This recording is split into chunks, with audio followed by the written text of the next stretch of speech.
मंडळी, एक सरकारी नोकरी असावी असं प्रत्येक तरुणाचं स्वप्न असतं. मात्र एक तरुण या स्वप्नाच्या मागे धावत नकळतपणे ISI म्हणजेच पाकिस्तानच्या गुप्तचर एजन्सीचा भाग होतो आणि नंतर त्याला ISIचा खरा चेहरा समजतो. एड्रिन लेव्ही आणि केथी स्कॉट क्लार्क यांनी त्यांच्या spy stories inside the secret of RAW आणि ISI या पुस्तकामध्ये ISI एजंटचा एक किस्सा सांगितलाय. अशरफ एका छोट्या शहरातला पख्तून कमिटीचा मुलगा, ज्याचं स्वप्न होतं एक सुरक्षित पेन्शनवाली सरकारी नोकरी करण्याचं. त्याने एकदा सरकारी नोकरीची जाहिरात पाहिली आणि त्यासाठी अप्लाय केलं. यानंतर त्यानं अनेक महिने इंटरव्ह्यू दिले. त्याचं बॅकग्राऊंड आणि कागदपत्र चेक करण्यात बरेच महिने गेले. तोपर्यंत त्याला अंदाजच नव्हता की तो नक्की कुणासाठी आणि कुठं काम करायला जाणार आहे. नंतर त्याला समजलं की त्याला एका पाकिस्तानच्या गुप्तचर एजन्सी ISI साठी निवडलं गेलंय. इतर पाकिस्तानी लोकांसारखाच अशरफला देखील वाटत होतं की जगातल्या शक्तिशाली गुप्तचर यंत्रणेचा आता आपण भाग होणार आहोत. मात्र या भ्रमाचा भोपळा लवकरच फुटणार होता. ISI मध्ये गेल्यावर अशरफला ISI ची खरी परिस्थिती आणि बऱ्याच अंतर्गत गोष्टी समजल्या. म्हणूनच ISI ची खरी परिस्थिती नेमकी काय आहे, ISI चे एजंट स्वतःला घोस्ट का म्हणतात, ISI च्या घोस्ट स्कूलमध्ये एजंटची ट्रेनिंग कशी घेतली जाते, ISI च्या शाळांना कोडवर्ड का दिला जातो, ISI चे एजंट कसे निवडले जातात आणि या ISI चं काम नेमकं कसं चालतं, या सगळ्या प्रश्नांची उत्तरं जाणून घेऊयात या व्हिडिओमधून. नमस्कार, मी निशा हिंगे आणि तुम्हाला तर माहिती आहे आपला विषयच भारी आहे. मंडळी, 1947 ला भारत आणि पाकिस्तान हे वेगवेगळे झाले. देशाच्या वादाच्या आगीत अनेकांची राग झाली. याच वेळी पाकिस्ताननं स्वतःच्या सुरक्षेसाठी एक अशी गुप्तचर यंत्रणा बनवण्याचा विचार केला आणि ISI म्हणजेच इंटर सर्व्हिस इंटेलिजन्स नावाची एक गुप्तचर यंत्रणा स्थापन केली.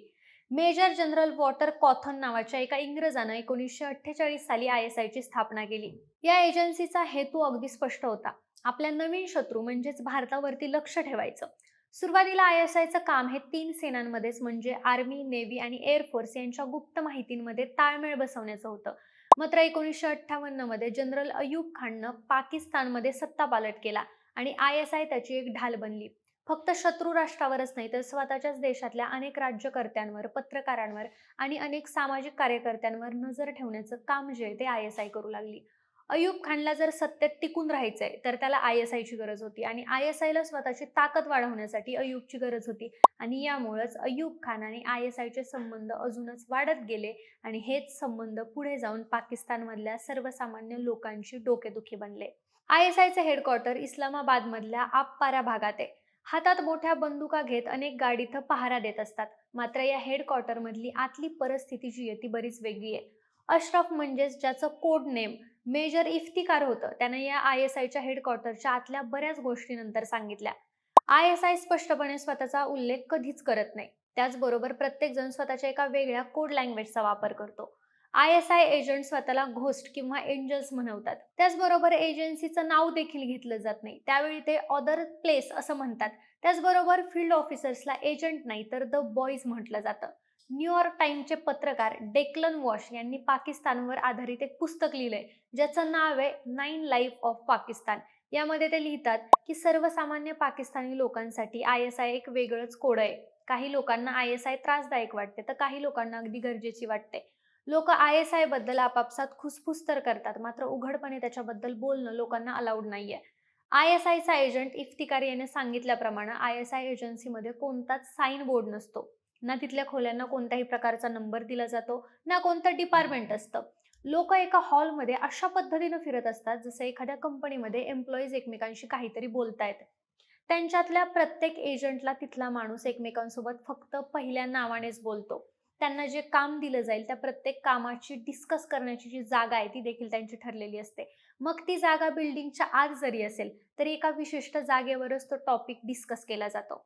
ISI चे ट्रेनिंग स्कूल आहेत ते एका विशिष्ट कोडच्या नावाने ओळखले जातात. जसं की सेक्शन 944 हे काउंटर इंटेलिजन्ससाठी आहे, तर सेक्शन 9341 परदेशी गुप्तहेरांवरती नजर ठेवण्यासाठी आहे. सेक्शन 25 काश्मीरसाठी आहे, तर सेक्शन 21 अफगाण आणि तालिबान सोबत डील करण्यासाठी आहे. ISI फक्त एक खुफिया एजन्सी नाहीये, तर याचे अनेक विंग्ज आहेत. प्रत्येक विंग त्या पर्टिक्युलर गोष्टीवरच काम करतो. जसं की JIX जॉइंट इंटेलिजन्स डायरेक्टरेट, याला आपण ISI चा मेंदू म्हणू शकतो. ISI चे सगळे प्लॅन्स जे आहेत ते इथूनच कंडक्ट होतात. येणारी प्रत्येक माहिती या ठिकाणी जमा होते आणि नंतर इथूनच ऑर्डर्स पास होतात. नंतर आहे JIB म्हणजेच जॉइंट इंटेलिजन्स ब्युरो. याचा मेन टार्गेट हे भारत आहे. भारतामध्ये गुप्तहेर पाठवायचे, जासूसी करून घ्यायची आणि भारत विरोधी जे पण काही गट असतील त्यांना मदत करणं यांचा मुख्य हेतू आहे. काश्मीर डेस्क सारख्या भारताच्या डोकेदुखी ठरलेल्या गटाला याच ISIच्या एजन्सीचा पाठिंबा असल्याचं म्हटलं जातं.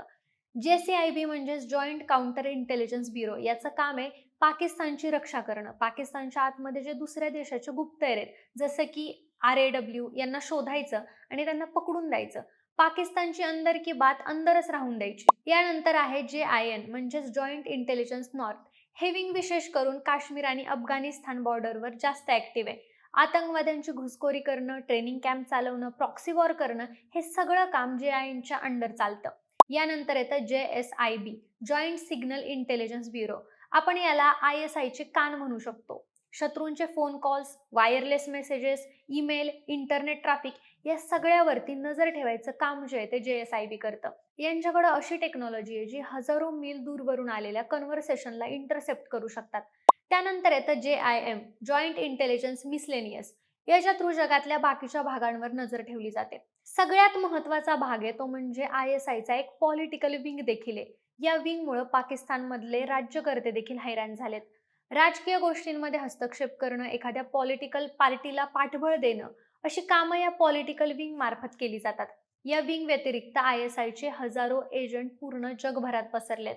अनेक एजंट्स आपल्या भारतात देखील आहेत. आता तुम्हाला ऐकून वाटेल की उघडपणे असा दावा कसा केला जाऊ शकतो आणि ही आपल्या देशासाठी धोक्याची गोष्ट आहे. पण जसं ISIचे एजंट भारतात आहेत, तसंच आपल्या भारतीय गुप्तचर संघटनेचे एजंट्स म्हणजेच रॉचे जे एजंट्स आहेत हे पाकिस्तानमध्ये देखील आहेत. सोप्या शब्दात सांगायचं झालं तर एक्सटर्नल इंटेलिजन्स एजन्सीचं हेच काम आहे. ISIचं काम आहे भारतात आपले एजंट्स नेमून अंतर्गत गोष्टींची माहिती घ्यायची आणि RAWचं जे काम आहे ते पाकिस्तानमधल्या एजंट्सकडून तिथल्या खुफिया जानकारी जाणून घ्यायची. थोडक्यात म्हणजे हा एक गेम आहे. आपले जासूस तिथे आहेत तर तिथले जासूस आपल्या इथं देखील आहेत. आता ISIचे जे ट्रेनिंग सेंटर आहेत त्यांना घोस्ट स्कूल असं म्हटलं जातं. या ठिकाणी बघायला गेलं तर आर्मीमधून जास्त लोकांची निवड केली जाते. नेव्ही आणि एअर फोर्समधून देखील अनेक जण ISIमध्ये ट्रेनिंगसाठी येतात. पाकिस्तानच्या आर्मीची जी मिलिटरी इंटेलिजन्स विंग आहे या ठिकाणच्या अनुभवी ऑफिसर्सला ISIमध्ये इन्स्ट्रक्टर म्हणून नेमलं जातं. ISIमध्ये भरती होण्याचा प्रवास मरी हिल्स मधल्या पाकिस्तान आर्मीच्या school of military intelligence Clifton camp पासून सुरू होतो. इफ्तिकार सारखे तरुण एजंट्स याच ठिकाणी ट्रेनिंग घेऊन आलेत. एजंट्स कसे भरती करायचे, चालता चालता भेट कशी घ्यायची, कोणत्याही प्रकारचा पुरावा न सोडता किंवा ठसे न सोडता घरामध्ये कसं घुसायचं, पूर्णपणे खोटी कहाणी कशी रचायची जेणेकरून कधी पकडलं गेलं तर आपण समोरच्या माणसाला बोलण्यात फिरवत राहायचं, हत्यारं कशी बनवायची, बॉम्ब कसा बनवायचा आणि डिस्पोज कसा करायचा, लॉकर कसे तोडायचे, सिक्रेट कोड कसे बनवायचे आणि ते ओळखायचे कसे, वाचायचे कसे, वेश बदलून कसं राहायचं, कुणाचा पाठलाग कसा करायचा आणि जर आपला पाठलाग कोण करत असेल तर त्याला चकवा कसा द्यायचा, अशा अनेक गोष्टी या ट्रेनिंगचा भाग आहेत. त्यानंतर शत्रू देशांच्या भाषा. सगळ्यात महत्त्वाचं म्हणजे भारतात प्रामुख्यानं ज्या भाषा बोलल्या जातात त्या भाषा, इथली संस्कृती, राजकारण, भारताच्या आर्मीचं स्वरूप अशा अनेक बारीक गोष्टींची माहिती जी आहे ती ISIच्या ट्रेनिंगमध्ये दिली जाते. ही ट्रेनिंग फक्त फौजींना दिली जात नाही तर पाकिस्तानमध्ये अशी अनेक ट्रेनिंग सेंटर आहेत ज्यांना घोस्ट स्कूल म्हणून देखील ओळखलं जातं आणि या ठिकाणाहून अनेक तरुणांना ISIचा हिस्सा बनवलं जातं. हे करत असताना अनेकांना त्यांचा रोल जो आहे तो पूर्णपणे सांगितला देखील जात नाही. ट्रेनिंग पूर्ण झाल्यानंतर त्यांची परीक्षा देखील घेतली जाते. त्यांना पाकिस्तानच्या वेगवेगळ्या भागांमध्ये नकली नावानं राहायला सांगितलं जातं आणि पकडलं न जाता पूर्ण काम करण्याचं टार्गेट दिलं जातं. कोणत्याही प्रकारचे पैसे न देता, ID कार्ड न देता त्यांना युनिव्हर्सिटी, लोकल बाजार अशा वेगवेगळ्या ठिकाणी पाठवलं जातं. स्वतःचं डोकं चालवून दिलेलं काम पूर्ण करून परत यायला सांगितलं जातं. अशरफच्या बाबतीत देखील असंच झालं होतं.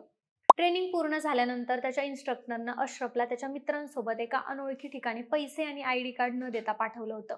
त्यानंतर अशरफ आणि त्याचे मित्र एका रस्त्याच्या कडेला भिकाऱ्याच्या वेशात बसले होते.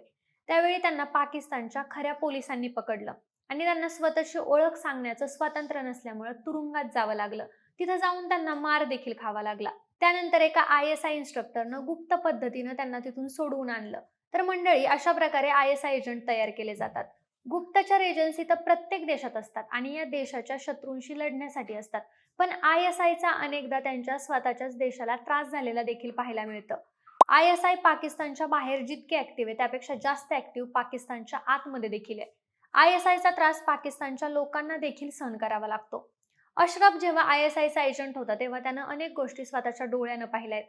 बेसमेंटच्या गुप्त कारागृहांमध्ये अनेक कैद्यांना त्याने अन्न पाण्याशिवाय आणि कोणत्याही औषधाशिवाय मरताना पाहिलंय. ISIच्या अनेक ऑफिसर्सला अशरफनं कैद्यांच्या घरच्यांकडून लाच घेताना देखील पाहिलंय.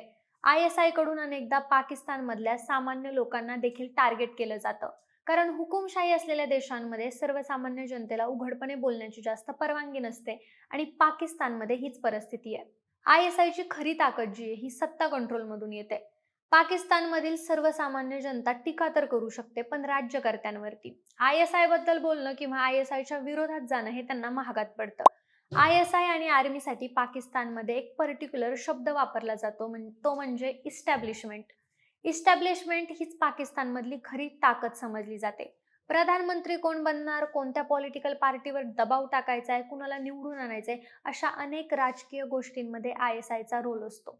आता हे झालं पाकिस्तानच्या इंटरनल पॉलिटिक्स बद्दल. मात्र भारतामध्ये या ISIचा रोल नेमका काय आहे हे थोडंसं जाणून घेऊयात. मंडळी, आपल्या सगळ्यांना माहिती आहे की ISIचं सगळ्यात मेन टार्गेट जे आहे ते नेहमीच आपला भारत देश राहिलाय. भारताला कमजोर करण्यासाठी ISIनं अनेक वेळा प्रॉक्सी वॉर केलंय. म्हणजेच आतंकवादी गटांचा आधार घेत अगदी 1980 पासून त्यांनी भारतावर आक्रमण केले. 1989 मध्ये ISIने हिजबुल मुजाद्दीनला हत्यारं दिली, बरेच पैसे दिले आणि ट्रेनिंग देखील दिली. ISIने लष्कर तैयबा आणि जैश ए मोहम्मद सारख्या आतंकवादी गटांना काश्मीरमध्ये जास्त ऍक्टिव्ह बनवलं.